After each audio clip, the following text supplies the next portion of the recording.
So எனக்கு தேவையான costumes எல்லாமே நான் வேலவன் ஸ்டோர்ஸில் பர்ச்சேஸ் பண்ணிட்டேன். பியூட்டிஃபுல்லாக காஸ்டியூம்ஸ் எடுக்கணும் அப்படின்னு நினச்சிங்கன்னா கண்டிப்பாக உஸ்மான் ரோட்டில் இருக்க வேலவன் ஸ்டோர்ஸை விசிட் பண்ணுங்க. ஜெய் பீம்.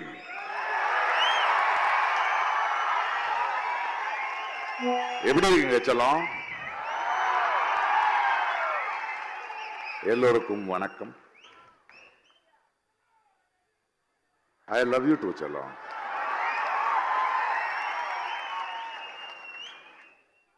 ஐயா திருமாவளவன் சார் இருக்கார்ல, அவருக்கு என்ன நல்லா புரியும். நான் பெங்களூர்ல ஓட்டு போடுறதுக்காக போயிருந்தேன். இந்த அரசியல், இந்த எலெக்ஷன் பல இடங்களில் பேசிக்கிட்டு இருந்தேன். ஃபோன் அடிச்சாரு, எங்க இருக்கீங்க? பெங்களூர்ல இருக்கு, நான் பார்க்கணும்னு சொன்னாரு. நீங்க ஏன் வரீங்க? நான் வரேன், நான் பார்க்குறேன். இல்லை இல்லை பார்த்து தான் ஆகணும்னாரு. சந்திச்சோம். மார்னிங் பிரேக்ஃபாஸ்ட், அது இது இது எதை பேசுறாரு. கடைசியில் ஒரு வார்த்தைக்கு வருவாரு, நீங்க எந்த கட்சி மேடையும் உங்களை பார்க்க முடியாது. ஆமா சார், எனக்கு கட்சி மேடெல்லாம் நிற்க முடியாது, நான் எந்த கட்சிக்கும் சார்ந்தவன் இல்லை, எனக்கு பிடிக்காது அது. ஐயா அவருக்கு கேட்ட மாதிரி, ஆனால் உங்களோட ஒரு சின்ன அனுமதி எனக்கு கொடுக்கணும். என்ன அது? இல்லை, ஒரு விருது கொடுக்குறோம், அது எங்க கட்சி மூலமா கொடுக்கணும் அப்படின்னாரு. நான் அவருக்கு சொன்னேன், நான் போராடுற கொள்கைக்காக போராடுற நீங்களோ உங்க கட்சியோ என்னுடைய தோழர்கள், நான் வர்றேன் அப்படின்னு. இன்னைக்கு இங்க முன்னாடி இருக்கேன். இங்க விருது வாங்கிய பல பேர், இல்லையா திருமாவளவன் அவர்கள் போல அவ்வளவு பெரிய நீண்ட கால பயணம் இல்லை எனக்கு அரசியல்ல, கொள்கை போராட்டத்துல. ஆனாலும் நான் ஏன் பேசுகிறேன் அப்படின்னு பலர் கேட்கிறாங்க. அவங்களுக்கு ஒரே ஒரு பதில் சொல்லுவேன் நானு. இத பாருங்க, உடம்புக்கு ஒரு காயமானால் நாங்க சும்மா இருந்தாலும் அந்த வலி குறைஞ்சிரும், காணாம போயிடும். ஆனா ஒரு சமுதாயத்துக்கு, ஒரு நாட்டுக்கு காயமானால் நாம் பேசாம இருந்தா அதிகமாகும். நான் ஒரு கலைஞன் தான், ஆனா என்னோட திறமையால நான் கலைஞன் ஆகவில்லை. என்னை விட திறமைசாலிகள் அதிகமா இருக்காங்க. அன்னைக்கு இன்னைக்கு ஒரு மேடையில நான் நிக்கிறேன் அப்படின்னா என்னுடைய திறமை மட்டும் இல்லை, அது மக்களோட அன்பு, மக்களோட நம்பிக்கை. ஆக ஒரு மேடி ஏத்திய மக்களுக்கு, ஒரு சமுதாயத்துக்கு ஒரு பிரச்சனையா இருக்கும் போது, ஒரு கலைஞன் கோழையாயிட்டா ஒரு சமுதாயம் கோழையாயிடும்.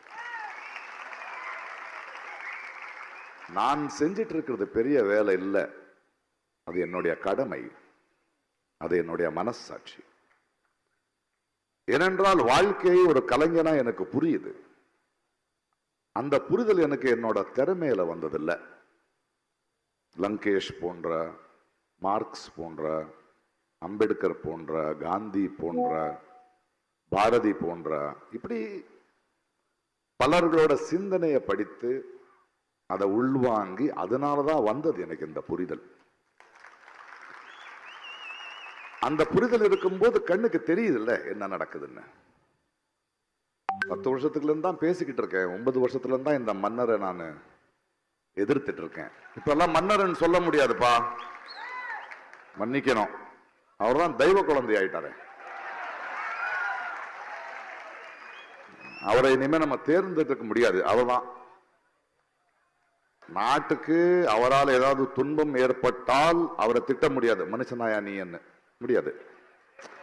ஏனென்றால் தெய்வம் சோதிக்குதுன்னு தான் நம்ம சொல்லணும். சரி, அவன் எப்படியும் போவான், அதுக்கப்புறம் பேசிக்கலாம். கௌரி லங்கேஷ் இங்க பேசிட்டு இருக்கிற மாதிரி, அவருடைய அப்பா லங்கேஷன் ஒருத்தர் இருந்தார். அவர் தான் என்னுடைய ஆசான். அவர் ஒரு பத்திரிகையை நடத்திட்டு இருந்தார்.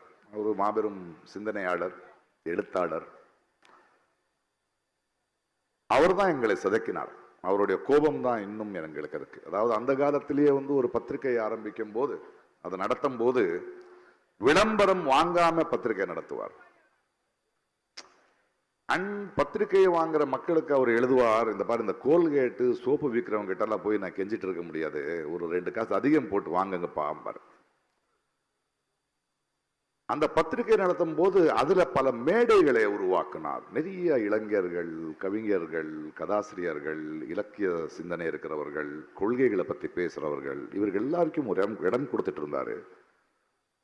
ஒரு ஆட்சியே அவர் பேசுறாருன்னா பயப்படும். அப்பேற்பட்ட ஒரு ஆசானை நான் ரொம்ப கிட்டத்திலிருந்து பார்த்திருக்கேன். அவர் நிரந்தரமா ஒரு விஷயம் சொல்லுவார் எங்களுக்கு, ஒரு பத்திரிகையும் ஒரு சாதாரண குடிமகனும் ஒரு கலைஞனும் நிரந்தரமான எதிர்கட்சியா இருக்கணும். நிரந்தரமான எதிர்கட்சியா இருக்கிறது தான் அரசியல் எனக்கு சொல்லிக் கொடுத்தவர் அவர்தான் எனக்கு. உன்னுடைய நண்பனே ஆளும் கட்சியானால் அதிகாரத்துக்கு வந்தால் நீ அவனுக்கு எதிர்கட்சியா இருக்கணும். அப்பேற்பட்ட ஒரு ஆசான், அவருடைய மகள் கௌரி 35-40 ஆண்டு காலம் ஒரு தொடர்பு. அப்படி வளர்ந்தவங்க நம்ம.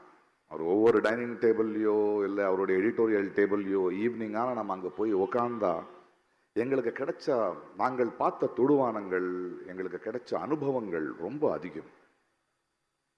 அப்பேற்பட்ட கௌரியை சுட்டு கொல்லும் போது, அதற்கு முன்னாடி தபோல்கர் இருக்கட்டும், பன்சாரே இருக்கட்டும், கல்புரி இருக்கட்டும்னாலும் நான் கர்நாடகத்தில் தான் பேசிக்கிட்டு இருந்தோம். பேசலேன்னு இல்லை, அப்பவும் பேசிக்கிட்டு தான் இருந்தேன். ஆனால் என்னுடைய தோழி, என்னுடைய ஆசானோட மகள் என் வீட்டு வாசல் முன்ன கொல்லப்பட்டால் கௌரி என்ன ஒரு கேள்வி கேட்டாள். அந்த மரணத்துல நீயும் சும்மா இருப்பியா அப்படின்னு. அதனால்தான் அவளை புதைக்கும் போது நான் சொன்னேன், நான் அவளை புதைக்கல, விதைத்தேன். இந்த பாசிசம், இந்த சனாதனத்தோட டெரரிஸ்ட் ஒரு குரலை அடக்கினோன்னு நினைச்சா அதை விட வேகமான ஆழமான குரல் எந்திரிக்குங்கிற காரணத்தினாலதான் 8 வருஷமா நான் பேசிக்கிட்டு இருக்கேன். 4ஆம் தேதிக்கு அப்புறம் இந்த தெய்வ மகன் போனதுக்கு பிறகு நான் எனக்கு வேலை இருக்கையெல்லாம் எனக்கு தெரியாது, இருக்கட்டும். ஆனால் இது ரொம்ப முக்கியம். அம்பேத்கர் சுடர் எனக்கு கொடுக்கறீங்க, நான் தலித் கிடையாது, ஆமா. ஆனால் அம்பேத்கர் இந்த கான்ஸ்டிடியூஷனை எழுதாம இருந்திருந்தால் இந்த நாடு எப்படி இருக்கும்னு யோசிக்கும் போது எனக்கு பயமா இருக்கு. ஏனென்றால் அவருடைய சிந்தனையும் அவர் நினைத்த இந்த கான்ஸ்டிடியூஷன் பசியால பிறந்ததில்லை, வழியால பிறந்ததில்லை, அவமானத்துக்கு பிறந்தது. இன்னைக்கு வேர்வை மனம்னு பேசிட்டு இருந்தாரு. ரீசெண்டா இந்த எலெக்ஷன் கேம்பெயின்ல நான் வந்து வாடிங்கிற ஒரு ஊருக்கு போயிருந்தேன் கர்நாடகால. அங்க ஒரு ரயில்வே ஸ்டேஷன் இருக்கு. அங்கே பல வருடங்களுக்கு முன்னாடி அம்பேத்கர் இறங்கி இருந்தாராம். அதுக்கு பீமஸ்பர்ஷம் சொல்லுவாங்க அந்த இடத்துக்கு. அங்க இறங்கினேன். சில இலக்கியவாதிகள் நம்ம எல்லாம் சேர்ந்து ஒரு மேடை இருந்தது. அந்த மேடைக்கு போகும்போது ஒரு ஓப்பன் ஜீப்ல என்னை நிற்க வச்சுட்டு போயிட்டு இருந்தாங்க. எல்லாரும் உங்களை பார்க்கணும், அவங்களோட பேசணும், ஊர்வலமாக போயிட்டு அந்த மேடைக்கு போகலாம்னு. ஒரு சின்ன ஒரு மார்க்கெட் இருக்கிற, நிறைய ஏழைகள் இருக்கிற, நிறைய கடைகள் இருக்கிற தெருவில் நான் போயிட்டு இருந்தேன். போயிட்டு இருக்கும்போது மக்கள் எல்லாம் வந்து அன்போட தொடணும், பேசணும், அவர் கையாவது கொடுங்க அப்படின்னு கேட்டுருந்தாங்க. என் பக்கத்தில் இருக்கிறவர், ஏயோ சார் வேணாம் சார், அவங்க வந்து ஏதோ பண்ணிடுவாங்க, வேண்டாம், இரு, என்ன பரவாயில்ல அப்படி. நான் போயிட்டு இருக்கும்போது, தொட்டுட்டு இருக்கும்போது, அவன் எவரும் ஒருத்த கறி கடைக்காரன் அவன் வர்றான். அதோட மனம் எனக்கு வருது, வேர்வை எனக்கு வருது. அங்கே ஒரு பூ விற்கிற ஒரு தாய், பிரகாஷ் சார் சார் அப்படின்னு கன்னடத்தில் பேசி கை கொடுக்குறாங்க. அந்த மென்மை எனக்கு தெரியுது, அந்த வேர்வை எனக்கு தெரியுது. யாரோ இரும்பு கடைக்காரன் பார்க்குறான், அதோடைய ரஃப்னஸ் எனக்கு தெரியுது. சின்ன சின்ன குழந்தைங்க ஜம்ப் பண்ணி பண்ணி சொல்லோன்னு கை கொடுக்குறாங்க, அந்த எண்டு தான் தெரியுது. அந்த மனத்துல, அந்த ஸ்பர்சத்துல எனக்கு அம்பேத்கர் தெரிஞ்சார்.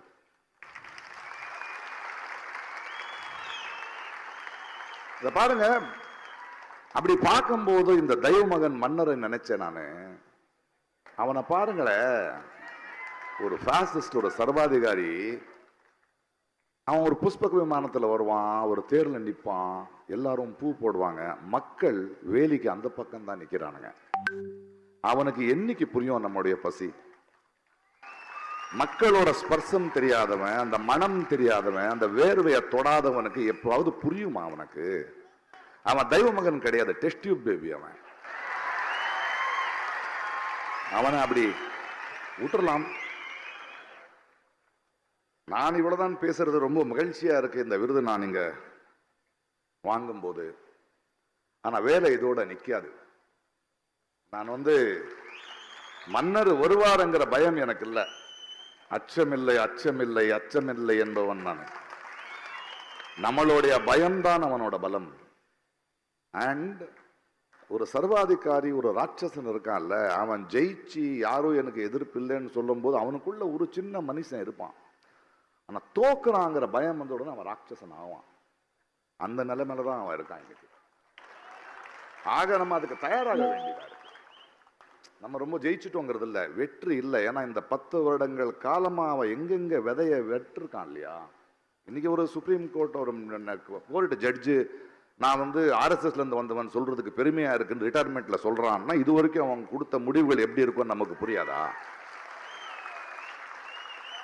இது ஒரு நிரந்தரமான போராட்டம் இருக்கு. இது இந்த மோதி போடுற ஆணுகள், இவனும் வந்தான், ஹிட்லர்ல இருந்து வந்துகிட்டு இருக்கான். இவங்களுக்கு வாழ்ந்த சரித்திரமே கிடையாது. மனித நேயமோ இயற்கையோ இப்பேற்பட்ட ஆளுங்களை ஜீர்ணிக்க முடியாது. அவங்க மீண்டும் மீண்டும் அப்பப்போ வருவாங்க, போவாங்க. ஆனா போகும்போது அவங்க விடுற காயங்கள் இருக்கு இல்லையா, அதுல இருந்து மறுபடியும் மீண்டு வர்றதுக்கு டைம் ஆகும். மீண்டும் அவன் வராம இருக்கிறதுக்கு நம்ம முயற்சி எடுக்கணும். அதுக்காக நான் என்ன சொல்றேன், இன்னைக்கு ஒரு அம்பேத்கரை பத்தி பேசுறோம், பெரியாரை பத்தி பேசுறோம். சும்மா பேசினா புரியாது. அம்பேத்கர் ஏழை, ஆமா. தலித், ஆமா.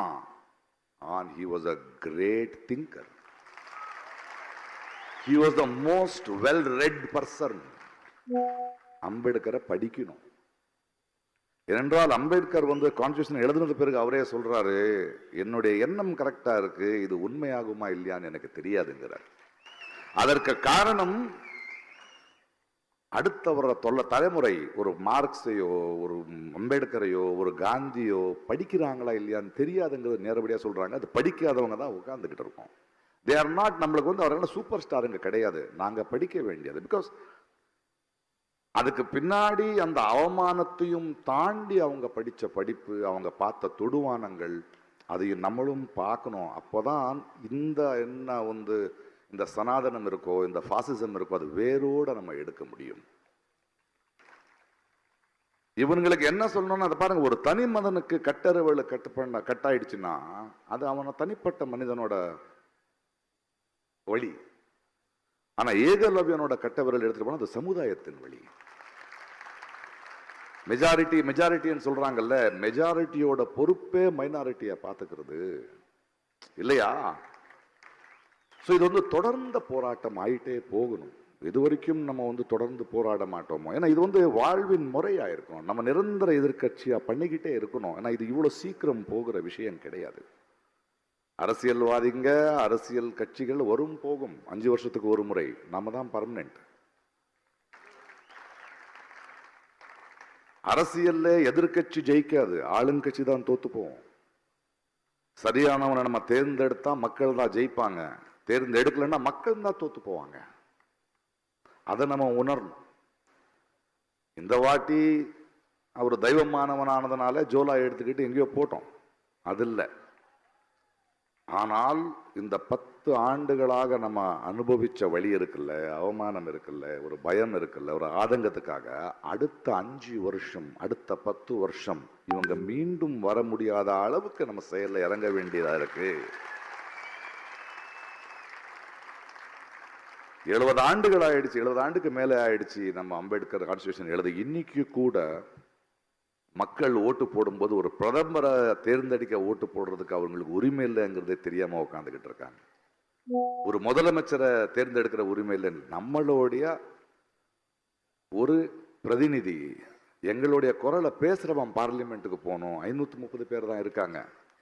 இதுவரைக்கும் நம்ம தொகுதியில் நமக்கு தெரிஞ்சவனாயவன், நம்மளுடைய வழி தெரியுமா, நம்மளுடைய மொழி தெரியுமா, நம்மளுடைய வேர்வை தெரியுமான்னு தெரிஞ்சவங்க நீங்க தேர்ந்தெடுக்கணும். அதை விட்டுட்டு ஒரு ஃபுட்பால் மேட்ச் பார்க்குற மாதிரி எடுத்துட்டோம்னா அப்படிதான் வச்சிருக்கானுங்க இவனை. அப்பதான் இவங்க பிழைக்க முடியும். ஆனா மக்களுக்குள்ள அடுத்த 5 வருஷமோ 10 ஆண்டுமோ நான் வாழ்க்கை முழுக்க அதுதான் பண்ண போறேன். எனக்கு அதுதான் வேலை. எனக்கு இது வேலை இல்லை. வரும்போது இன்னைக்கு வந்து ஒரு 3 பத்திரிகையாளர்கள் என்ன மீட் பண்ணிருந்தாங்க. நேஷனல் கேரவன் அந்த மேக்சின். நீங்க ஏன் தேர்தல் அரசியலுக்கு வர மாட்டீங்க? சேர்க்க மாட்டாங்கம்மா அப்படின்னு. அரசியலுக்கு யாராவது வரலாம், யாராவது உள்ள வர முடியாது. பிரகாஷ்ராஜ் இப்படி பேசுற வரைக்கும் நான் அவங்களுடைய செல்லம். தேர்தல் அரசியலுக்கு வந்தா என்ன உள்ள விட மாட்டாங்க, அது எனக்கு தெரியும். ஆனா மக்களான நமக்கு அவங்களுடைய பலசாலிங்க. நம்ம அம்பேத்கர் எழுதின கான்ஸ்டிடியூஷன்ல பவர்ங்கிறது மேலிருந்து கீழே இல்ல, கீழிருந்து மேல. அந்த சக்தியை நம்ம உணர வேண்டியதா இருக்கு. இது நம் வாழ்வின் முறையா இருக்க வேண்டிய, அடுத்த தலைமுறைக்கு நம்ம கொடுக்க வேண்டியது இதுதான். அந்த ஒரு பயணத்துல நான் நிரந்தரமான எதிர்க்கட்சியா இருப்பேன். நான் உங்களோட இருப்பேன், மக்கள் குரலா இருப்பேன். இன்னைக்கு கொடுத்த இந்த விருந்துக்கு நான் தலை வணங்குகிறேன். இதை நான் கௌரி சார்பாக வாங்கிக்கிறேன். நன்றி, வணக்கம்.